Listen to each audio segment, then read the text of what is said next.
अगर ये ठान लो कि हर कदम पे खुद को निखारना है मुझे, खुद से ही जीतना है और खुद से ही हारना है मुझे। जी हाँ दोस्तों, अगर आप सर्वश्रेष्ठ सबसे अच्छे बनने की दौड़ में शामिल होंगे तो हो सकता है कि आप अपने लेवल से नीचे उतर जाएं, लेकिन अगर आप खुद से ही बेहतर बनने की कोशिश करेंगे तो यकीनन आपकी ही जीत होगी और आप हो सकता है कि आप सर्वश्रेष्ठ भी बने। तो दोस्तों, मेरा नाम है चंदन और स्वागत है आपका हमारे YouTube चैनल एडू। दोस्तों, ये जो ग्रुप डी का हम लोग सेशन चला रहे हैं, इसका आज छठा दिन है और आज का दिन हमने लिया है परसेंटेज को। परसेंटेज यानी कि प्रतिशत। जिस तरीके से बिना आलू के सब्जी अधूरी लगती है, उसी तरीके से परसेंटेज के बिना हमारा मैथ भी अधूरा ही है। तो चलिए दोस्तों, हम लोग परसेंटेज को एक एक करके अपने क्वेश्चन के जरिए समझते हुए चलते हैं और देखते हैं कि परसेंटेज के सवाल कैसे डील होते हैं। तो चलिए हम लोग चलते हैं अपने पहले सवाल की तरफ। दोस्तों, प्रतिशत का हमारा पहला सवाल यह है कि राम अपनी आय का 75% खर्च करके 1500 रुपए की बचत करता है और राम का वार्षिक आय क्या है। तो चलिए दोस्तों, हमने मान लिया कि राम पूरे महीने में 100% कमाता है, जिसमें से उसने 75% क्या किया, खर्च कर दिया। तो उसके बचे कितने, 25%। अब देखिए, यही 25% का वैल्यू यहां पर दिया हुआ है, कितना, 1500 रुपए। 1500 रुपए। तो हमें निकालना है कि ये 100% बराबर कितना होगा। तो हम कर लेंगे, इस 1500 को मल्टीप्लाई करेंगे इस 100 के साथ और उसके बाद इस 25 से इसको डिवाइड करेंगे। तो जब 25 से हमने काटा तो ये 4 बार में गया, तो 15 चौके 60 हुआ और फिर 2 जीरो, यानी कि 6000 रुपए निकला हमारे एक महीने का।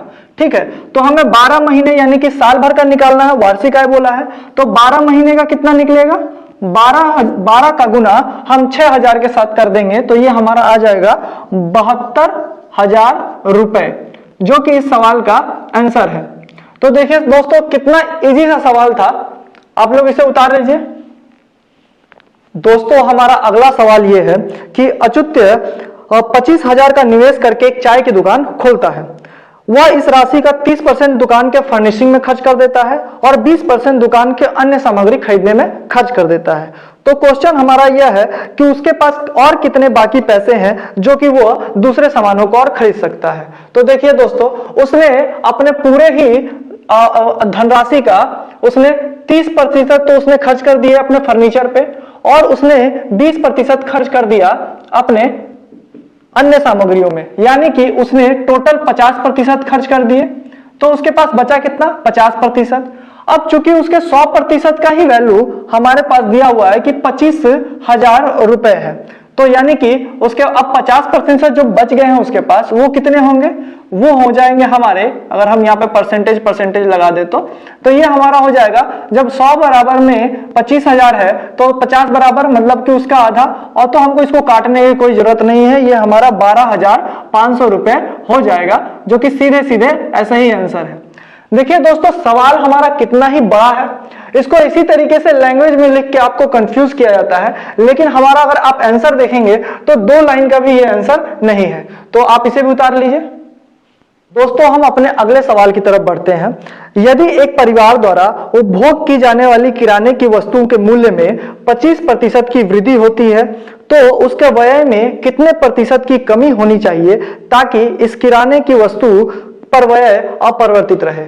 अब मान लीजिए कि पहले वो 100 रुपया में 100 रुपये सामान खरीदता था, 100 रुपए में वो 100 सामान खरीदता था, लेकिन अब क्या हुआ, उसका रेट बढ़ गया, यानी कि अब वह 125 रुपया हो गया।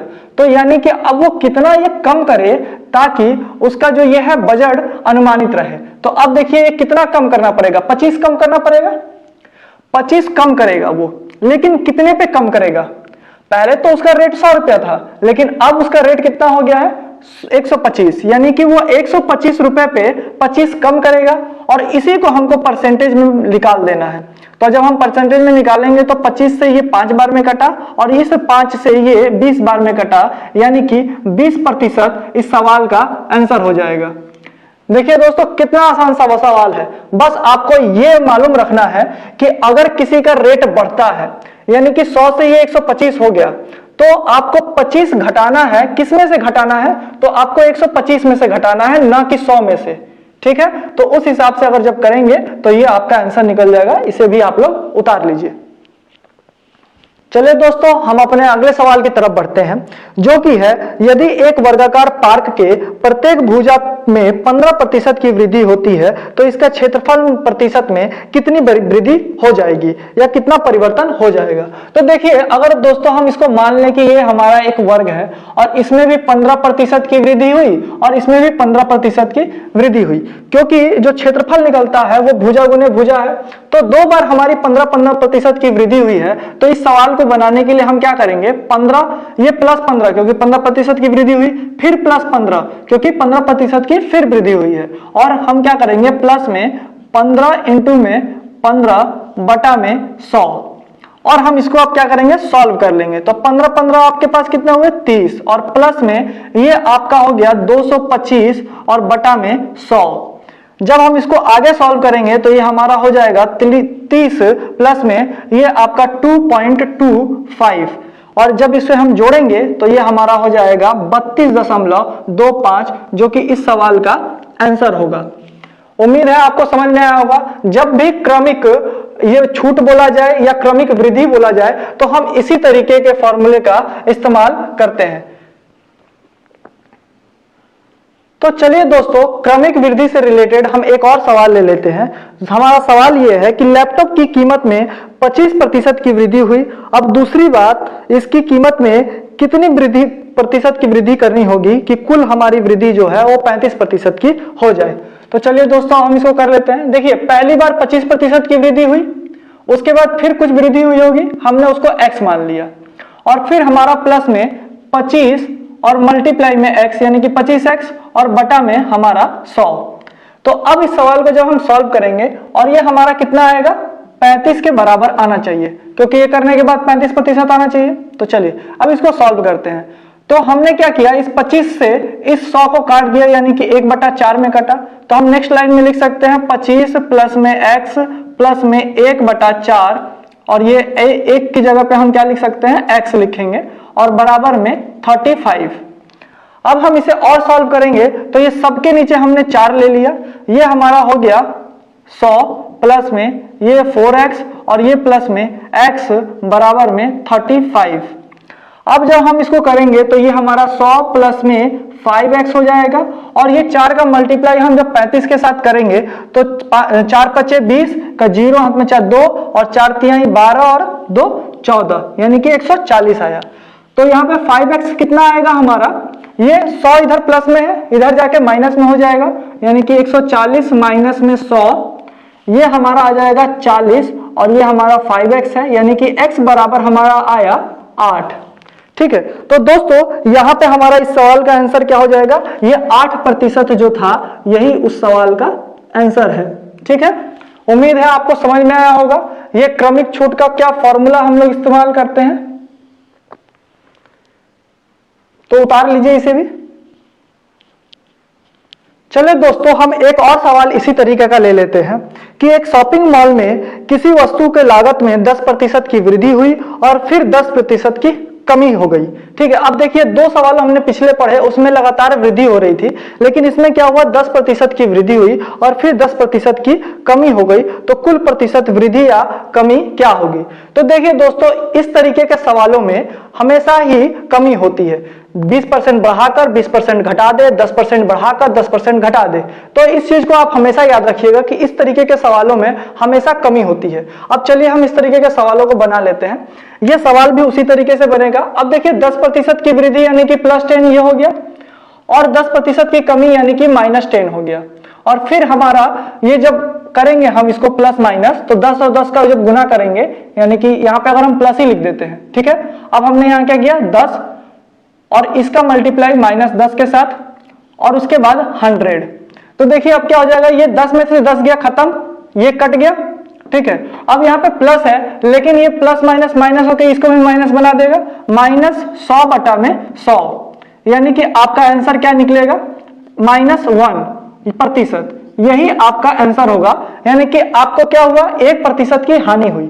तो तो ये तो था हमारा उसी मेथड पे, लेकिन इसका भी एक शॉर्टकट ट्रिक है जो कि आप इस तरीके से याद रख सकते हैं कि देखिए, जब आपको पूछा जाए कि 10% बढ़ाकर 10% घटा दिया गया, तो आप क्या कर लीजिएगा, इस 10 में से, जैसे ये 10 है और ये क्या है 10, तो इसमें से एक जीरो यहां से हटाइए, एक जीरो यहां से हटाइए, कितना हो गया 1%। ये 1% की हानि होगी, ठीक है, हानि होगी।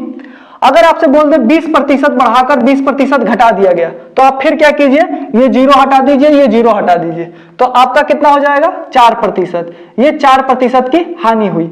अब इसी तरीके से अगर आपको सवाल मिल जाए तो आपको हानि नहीं निकालना है, क्योंकि आपका हानि ही होगा, और क्या करना है, आपको इसको मल्टीप्लाई कर लेना है उसका जीरो हटाकर, तो आपका आंसर निकल जाएगा। तो चलिए इसे भी आप लोग उतार लीजिए। हमारा अगला सवाल है कि एक परीक्षा में C को B से 25% कम अंक प्राप्त हुए, A को C से 20% अधिक अंक प्राप्त हुए। यदि A और B के अंकों के बीच का अंतर 36 हो तो B को प्राप्त अंक क्या है। तो पहले हम लिख लेते हैं A, B और C, ठीक है। अब A को देखिए, C को प्राप्त हुए हैं B से 25% कम, तो ये B है, हमने B को 100 मान लिया, तो C को कितना मिला होगा 75, 25% अंक कम मिला है, 75 मिला होगा। और जो A को मिला है वो C से 20% अधिक, यानी कि इस C से 20% अधिक निकला है, तो हम इसको पहले यहां निकाल लेंगे। 75 का 20% अधिक यानी 120%, तो ये कट गया, हमारा आ जाएगा 5 से ही कटा, 5 से 2 बार में, और ये 5 से 1 और ये 15 बार में कटेगा। 15 पचे 75 हो जाता है, और 2 से ये 6 बार में कटा, यानी कि 15 छक्के 90, ये हमारा आ गया 90, ठीक है। हम इसे मिटा देते हैं। अब देखिए सवाल जो है आपका इस तरीके से आया। अब A का कितना आ गया 90, B का 100 और C का 75। अब बोल रहा है इन दोनों का जो अंतर है वो 36 है, यानी कि इन दोनों का पहले तो अंतर 10 ही निकला है ना इसमें से, तो इस 10 के बराबर में बोल रहा है कि 36 है। तो आपको बताना है कि ये B का वैल्यू, यानी कि B का प्राप्त अंक 100 है, तो 100 बराबर में कितना होगा। तो ये इतना इजी सा सवाल है, 10 बराबर में 36 है, तो 100 बराबर में 360 होगा। यही आपका आंसर है, और इसे भी आप लोग उतार दीजिए। बहुत आसान सा सवाल है, बस सवाल को समझने की देर है। चलिए दोस्तों, हम अपने अगले सवाल की तरफ चलते हैं कि राम के पास सीता के पास मौजूद धनराशि का 25% और लक्ष्मण के पास मौजूद धनराशि का 40% है, तो लक्ष्मण की धनराशि का कितना प्रतिशत सीता की धनराशि के बराबर है। यह सवाल भी हमारे पिछले सवाल की तरह ही कुछ कुछ है, तो चलिए हम पहले लिख लेते हैं। हम लिख लेते हैं यहां पर सीता, यहां लिख लेते हैं राम, और यहां लिख लेते हैं हम लक्ष्मण। तो चलिए, अब क्या है, बोला गया है कि राम के पास जो है सीता के पास मौजूद राशि का 25% है। सीता के पास अगर 100 मौजूद है तो राम के पास कितना है 25, ठीक है। उसके बाद हम अगर देखते हैं तो लक्ष्मण से ये इसका कितना है 40। अब लक्ष्मण के पास 100 है तो इसके पास 40। अब क्या करेंगे, हम काट लेंगे। तो देखिए 25 से गया एक बार में, और ये 25 से गया 4 बार में, ये कट गया, ये हमारा हो गया 2 और ये हमारा हो गया 5। तो अब हमारा क्या आया 4, 1, 2 और 5। अब हम क्या करेंगे, इसका हम रेशियो ही निकालते हैं। तो रेशियो निकालने का हम सबसे अच्छा तरीका बताते हैं। इस बीच वाले को अगर आपका इक्वल बनता है तो बना दीजिए। तो देखिए अगर हम इसको 2 से मल्टीप्लाई करेंगे तो ये इक्वल बन जाएगा। तो हम क्या करते हैं, इसमें 2 से मल्टीप्लाई कर देते हैं, ठीक है। तो मैं सीधे मल्टीप्लाई करके ही लिख देता हूं। यहां आपका हो जाएगा 8 और यहां हो जाएगा आपका 2। तो आपका नया रेशियो क्या बन के आया 8, 2, 5, ठीक है। अब ये आपका रेशियो बन के आया। अब आपसे पूछा है कि लक्ष्मण की धनराशि का कितना प्रतिशत सीता की धनराशि के बराबर है। तो सीता की धनराशि 8 है, लक्ष्मण की धनराशि का, तो जिसकी धनराशि का पूछता है उसे नीचे रख देंगे 5 और इंटू में 100। अब इसी को हम सॉल्व कर देंगे, हमारा प्रतिशत निकल गया। 100 से मल्टीप्लाई इसीलिए हमने किया है क्योंकि हमें प्रतिशत निकालना है। अब 5 से हमने डिवाइड किया तो ये 20 बार में गया, यानी कि ये हमारा आ जाएगा 160%, और यही इस सवाल का आंसर होगा। तो इसे भी आप लोग उतार लीजिए। दोस्तों अब हम अपने अगले सवाल की तरफ बढ़ते हैं कि एक संसदीय चुनाव में आदित्य और साबिर 2 उम्मीदवार थे और आदित्य को कुल मतों का 50% मत मिला। साबिर 1200 मतों से हार गया। यदि 8% मत जो थे वो अवैध घोषित हो गए तो चुनाव में मतदाताओं की कुल संख्या कितनी थी? तो चलिए अब हमने मान लिया कि चुनाव में मतदाताओं की कुल संख्या 100 थी, ठीक है। तो 8% वैध मत अवैध मत हो गए, तो पूरे वैध मत कितने हुए? वैध मत हमने 100 में से घटा लिया कितना? 8, यानी कि 92% जो थे हमारे क्या थे? ये हमारे वैध मत थे। और इसमें से अब आदित्य को देखिए, आदित्य को कुल मतों का 50% मिला है, यानी कि आदित्य को मिला 50। अब देखिए कुल मतों में 92% तो वैध मत थे, आदित्य को 50 मिल गए, यानी कि साबिर को कितने मिले होंगे? तो हम लिख लेते हैं यहाँ पे, साबिर को मिले हैं, इस 92 में से हम इस 50 को घटा लेंगे तो हमें कितना मिलेगा? 42, यानी कि साबिर को हमको 42% मिला है, आदित्य को 50% मिला है, और कुल वैध मत कितने थे हमारे? 92%। अब देखिए साबिर हार गया है, कितने मतों से हारा है? 1200 मतों से। अब देखिए 1200 कहां से आए? ये 50% में से अगर हम 42 को घटा देंगे तो हमें कितना मिलेगा? हमें मिलेगा 8% मत, और इसी 8% मत से ना हारा होगा साबिर, और इसी 8% के बराबर में हमको दिया है 1200, ठीक है। तो यानी कि हमें क्या मिला? अब 100% मतों बराबर हमको निकाल लेना है, कितना होगा? तो 8 बराबर 1200, 100 बराबर कितना? तो हम क्या करेंगे? 1200 का मल्टीप्लाई करेंगे इस 100 में और बटा में 8 लिखेंगे, और जब हम इसको भाग देंगे तो हमारा देखिए 4 से गया, 4 से 2 बार में, 4 से ये 3 बार में, यहां हो गया हमारा 300, और यहां ये 2 से ही अगर हम काट देते हैं तो ये हमारा हो गया 150, यानी कि हमारा आया 150 और फिर 2 जीरो, यानी कि 15,000 जो है ये कुल मत है, ठीक है। इसे भी आप लोग उतार लीजिए। हम लोग परसेंटेज का एक और सवाल देख लेते हैं, वो ये है कि ए बी के 7 गुना है तो बी जो है ए से कितना प्रतिशत कम है? तो इसको भी हम वैसे ही लिख लेंगे, हम एक तरफ लिख लिए ए और एक तरफ हमने लिख लिया बी, और जो ए है हमारा 7 गुना है बी के, तो जो ये बी है कितना कम है? ये हमको दिख रहा है 6 कम है। अब ये 6 कम है, कितने पे कम है? 7 पे कम है, और इसी को मल्टीप्लाई जब हम 100 से करेंगे तो हमें परसेंटेज मिल जाएगा, यानी कि 600 बटा में 7, और जब हम इसे सॉल्व करेंगे तो हमें मिलेगा 85.71, और यही हमारे इस सवाल का आंसर होगा। उतार लीजिए इसे भी। हमारा अगला सवाल है कि अरुण अपने वेतन का 2/13 भाग अपने बच्चे तरुण और वरुण की शिक्षा पर खर्च करता है। वह वरुण की शिक्षा पर 13,006 रुपए खर्च करता है, जो कि उसकी शिक्षा पे खर्च का 2/3 भाग है। तो अरुण का वेतन कितना है? तो चलिए इसे भी देख लेते हैं। हमने मान लिया अरुण का वेतन ही x है, तो उसने कितना खर्च किया? 2/13 जो है ये उसने अपने बच्चों की शिक्षा पे खर्च किया है, तो ये उसके बच्चों की शिक्षा निकल गया, और इस पे उसने 2/3 भाग जो है वो वरुण की शिक्षा पे खर्च किया है, जो कि हमें दिया हुआ है कितना? 13,006। तो अब हमें x का मान निकाल लेना है, तो x का मान निकालने के लिए हमने x बराबर लिख लिया यहाँ 13,006 मल्टीप्लाई में 13 तिया 39, तो 49 ऊपर चला गया, और ये 2 दूनी के 4 नीचे चला आएगा। अब 4 से हम अगर काटेंगे तो ये कितने बार में जाएगा? 4 9 36 दशमलव 4 7 28, और यहाँ पे 5, ठीक है। तो इस तरीके से ये 9.75 में कटा, और जब हम इसको मल्टीप्लाई करेंगे तो ये हमें आएगा 126,808.5, और जब 0.5 के बाद है तो हम एक और जीरो लगा के इसको 50 पैसे बना देते हैं, और ये इतने रुपए ही इसका आंसर होगा। उम्मीद है आपको समझ में आया होगा। इसे उतार लीजिए। चलिए दोस्तों, हम अपने अगले सवाल को भी देख लेते हैं। यह है कि एक जैविक परिधान स्टोर ऑनलाइन स्थानांतरण होना चाहता है, और वह इस पहल में 1 लाख रुपए की पूंजी को क्या करता है? आवंटित करता है, यानी 1 लाख पूंजी वो चाहता है कि हम देंगे, और वो निकाल लेता है। एक आईटी फर्म के साथ चर्चा के बाद ऑनलाइन स्टोर की विकसित करने की लागत 6% राशि जो है वो 6 महीने के लिए अतिरिक्त सहयोग है, और 50,000 रुपए प्रारंभिक लागत लगे। मतलब कि 50,000 रुपए आप पहले दे दीजिए, और 50,000 रुपए 6% की दर से आप अतिरिक्त राशि दीजिएगा 6 महीने तक।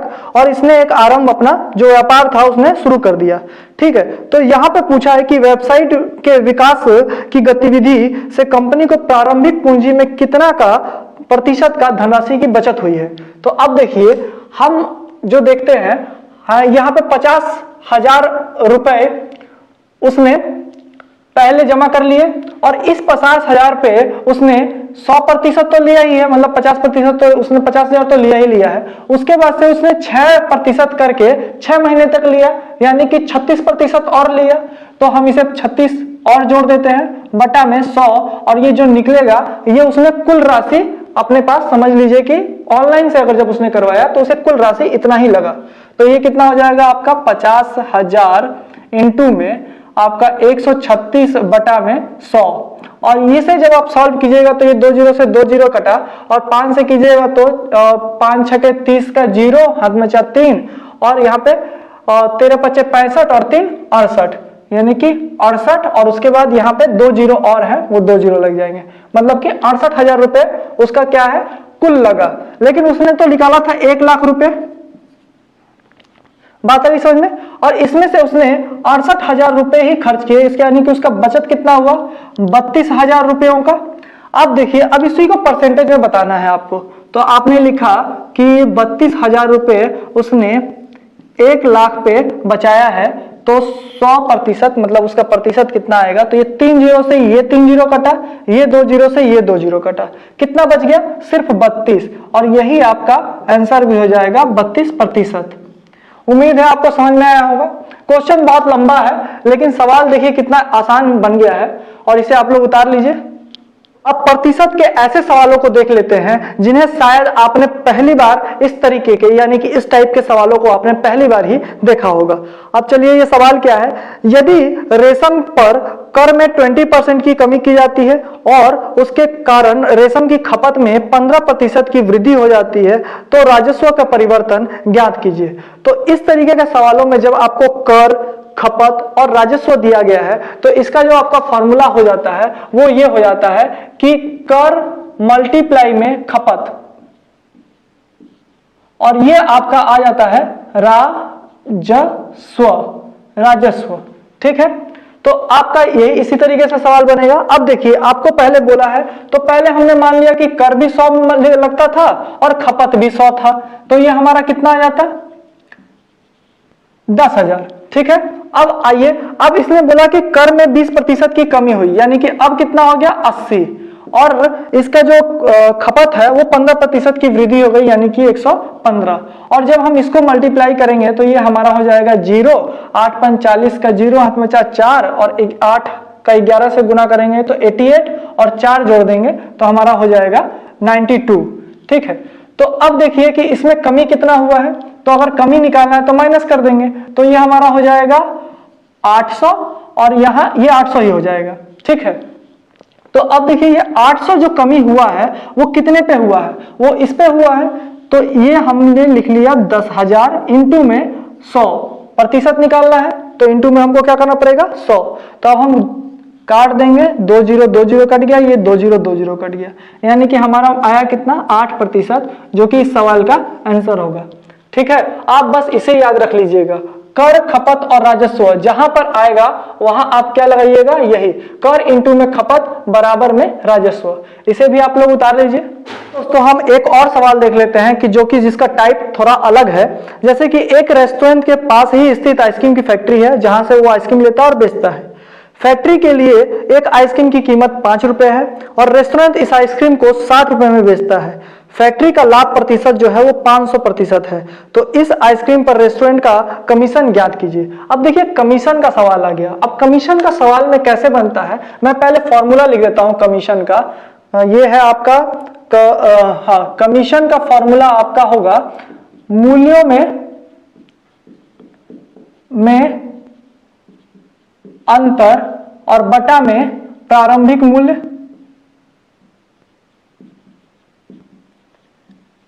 मूल्य और इंटू में 100। ठीक है, ये कमीशन का है। लेकिन अभी हमारा सवाल ये बोलता है कि देखिए, पहले तो अच्छा फैक्ट्री से कितने रुपए में निकलती है, पहले इसे देख लेते हैं। फैक्ट्री का प्रारंभिक मूल्य 5 रुपया है, लेकिन ये क्या करता है, 5 रुपए पे और 500% का टैक्स ले लेता है, यानी कि वो 500% वो क्या करता है, प्रॉफिट कमाता है। तो ये हो गया उसका कंपनी का मूल्य जो कंपनी वहां से निकलती है। तो इसे काट कूट के बराबर करके देख लेते हैं। तो ये हमारा हो गया क्या 5 और प्लस में 25, यानी कि 30 रुपए में तो वो फैक्ट्री से निकलती है। ठीक है, और ये है आइसक्रीम को 60 रुपए में बेचता है। कौन बेचता है 60 रुपए में? ये रेस्टोरेंट बेचता है 60 रुपए में। तो कमीशन इसका निकालना है। अब देखिए कमीशन के लिए हम लिख लेंगे कमीशन के लिए। अब देखिए वो 60 रुपए में बेचता है और ये 30 रुपए है, मतलब कि आप रेस्टोरेंट ऐसे लिख लीजिए